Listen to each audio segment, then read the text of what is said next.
એક માણસને એક દિવસ અલાદીનનો ચિરાગ મળી જાય છે. ચિરાગ ઘસતા જ એમાંથી એક જીન પ્રગટ થાય છે. જીન કહે છે, હું તારી બધી જ ઈચ્છાઓ ફટાફટ પૂરી કરી દઈશ, પણ મારી એક શરત છે. મને કામ વગર બેસી રહેવું જરાય પસંદ નથી. જો હું કામ વગરનો રહી ગયો તો હું તને જ ખાવાનું શરૂ કરી દઈશ. પેલો માણસ મનમાં નિરાંત અનુભવે છે. એ વિચારે છે, કામ વગર? કામ તો મારી પાસે ઘણું છે. અને રોજ એ જીનને કોઈ ને કોઈ કામ સોંપતો રહે છે. પણ જીન તો કમાલનો હતો. જે કામ 10 કલાકમાં પૂરું થાય એ ફટાક કરીને પતાવી નાખે અને પૂછે, હવે શું કામ છે? ધીમે ધીમે માણસ મૂંઝાવા લાગ્યો. એને સમજાયું, જો હવે મારી પાસે જીનને આપવા કામ નહીં હોય ને તો એ મને ખાઈ જ જશે.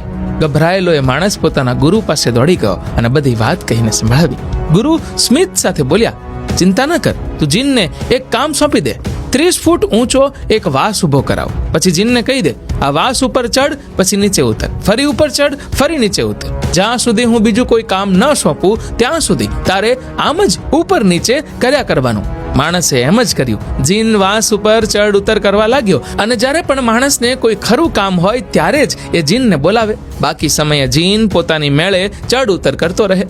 અહીં ગુરુએ જે રસ્તો બતાવ્યો એ જ રસ્તો છે આપણું મન શાંત કરવાનો. આપણું મન એ જ પેલો જીન છે. એ હજારો ઈચ્છાઓ વગર રહી શકતું નથી. જ્યાં સુધી આપણે એની ઈચ્છાઓ પૂરી કરતા રહીએ ત્યાં સુધી ઠીક છે, પણ જો મન ખાલી રહી જાય તો એ આપણને જ ખાવા લાગે છે. એટલે કે ચિંતા, અશાંતિ અને વિચારોના તોફાનમાં ડૂબાડી દે છે. તો મનને શાંત કરવા માટે જેમ પેલા જીનને વાસડા ઉપર ચડ ઉતર કરવાનું કામ સોંપ્યું હતું, એમ જ આપણે પણ મનને શ્વાસ ઉપર લગાડી દેવાનું. જ્યારે પણ શાંત બેસવું હોય ત્યારે મનને કહી દેવાનું, શ્વાસ અંદર લો, શ્વાસ બહાર કાઢો, શ્વાસ પર ધ્યાન આપો. બસ આટલું જ.